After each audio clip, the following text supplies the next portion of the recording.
Cette vidéo explique comment créer des mannequins en silicone très réalistes pouvant être utiles dans de nombreux domaines comme l'art, les effets spéciaux, la médecine, la magie, etc.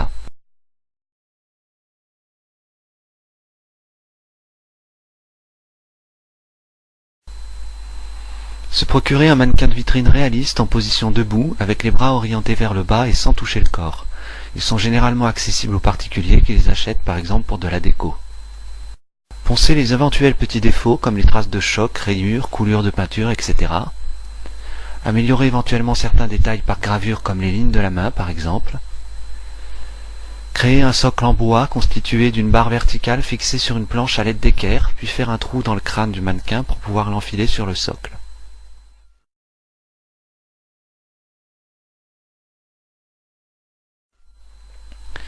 Laver le mannequin au produit à vaisselle pour le dégraisser, rincer, essuyer.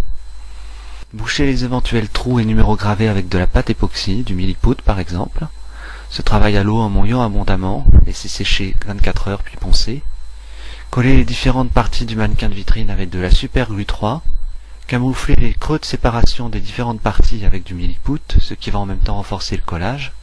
Améliorer éventuellement certaines formes du mannequin de vitrine avec de l'Effaplast Light, plus fragile que la pâte époxy mais plus facile à travailler et à poncer.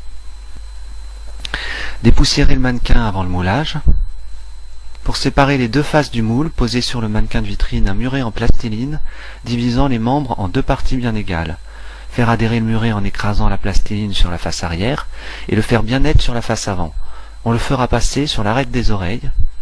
Si les doigts sont collés, on pourra simplifier en divisant la main en deux parties, sinon il faudra faire passer le muret entre les doigts. Créer une chape souple en silicone EC40 Ping Tixo en plusieurs préparations car ce silicone prend rapidement. Bien imprimer la surface du mannequin, puis lisser en tamponnant avec un doigt mouillé afin de retirer les contre-dépouilles.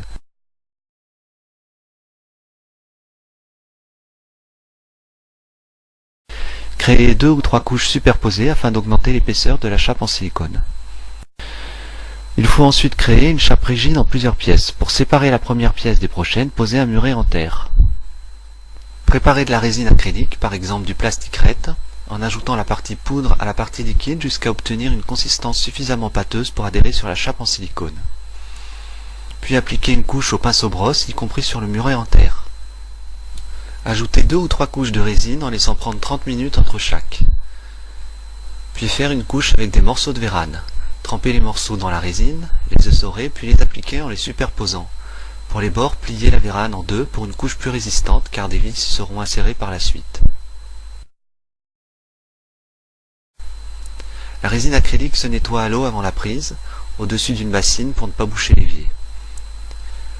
Laisser sécher le muret en terre, puis le retirer.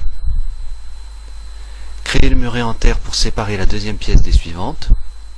Passer une couche de graisse de vaseline sur le muret de la première pièce pour servir d'agent de démoulage. Puis créer la deuxième pièce et toutes les autres pièces sur le même principe pour créer toute la face avant de la chape rigide. Retirer le muret en plastiline. Appliquer de la graisse de vaseline sur le silicone afin de servir d'agent de démoulage. Puis créer la chape souple en silicone et la chape rigide en résine de la face arrière de la même façon que pour la face avant. Faire des trous sur les murets de séparation des pièces et sur les bords du moule afin de pouvoir y passer plus tard des vis.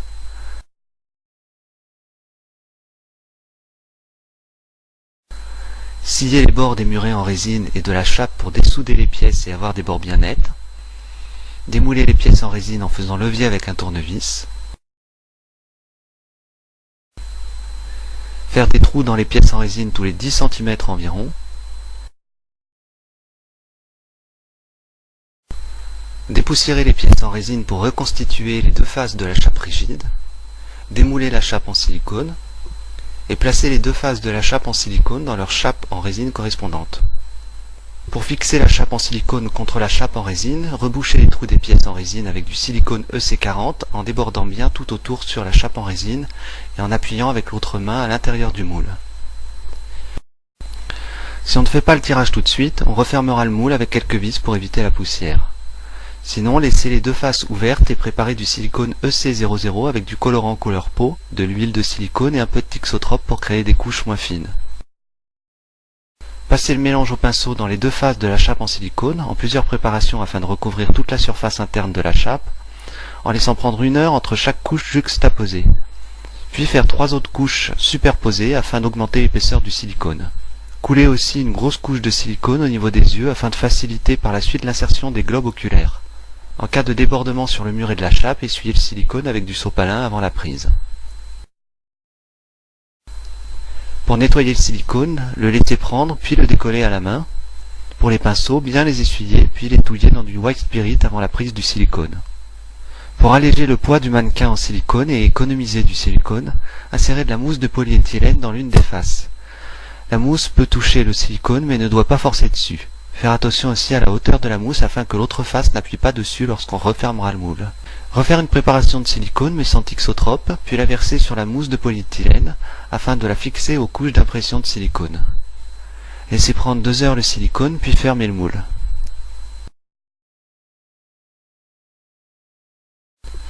Mettre le moule debout sur un objet souple, comme un coussin par exemple. Refaire une préparation de silicone mais en grosse proportion et sans thixotrope, puis la verser dans le moule par le trou au niveau du crâne. Pendant une vingtaine de minutes, inclinez le moule dans différentes positions pour aider les bulles d'air prisonnières à remonter à la surface, puis refaire des préparations de silicone jusqu'à remplir totalement le moule. Coupez avec un cutter les supports de maintien de la chape souple dans la chape rigide. Démoulez la chape rigide. Démoulez la chape en silicone en commençant par détacher les bords. Laissez le silicone se détacher très progressivement et sans trop tordre la chape pour ne pas la déformer.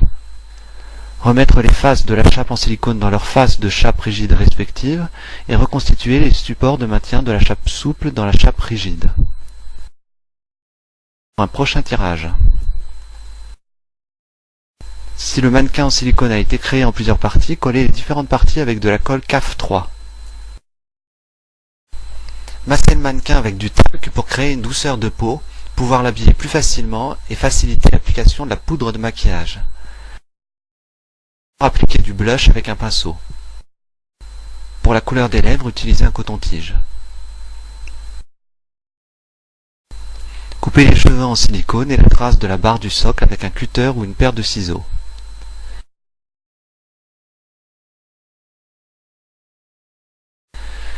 Si les globes oculaires ne sont pas ronds, il faudra les corriger avec de la pâte époxy. Creusez les orbites oculaires à la taille des globes en insérant le globe régulièrement pour vérifier l'avancée du travail, en ayant enduit au préalable le globe d'huile de silicone pour qu'il ne déchire pas la paupière. L'orbite est prête quand le globe ne déforme plus la paupière. Collez les globes avec de la colle CAF 3, puis laissez sécher 12 heures la colle. Rapprochez les globes des paupières ou modifiez l'expression du regard avec de la CAF 3. Appliquez un peu de colle CAF 3 sur le bord de la paupière, puis posez une bande de cils.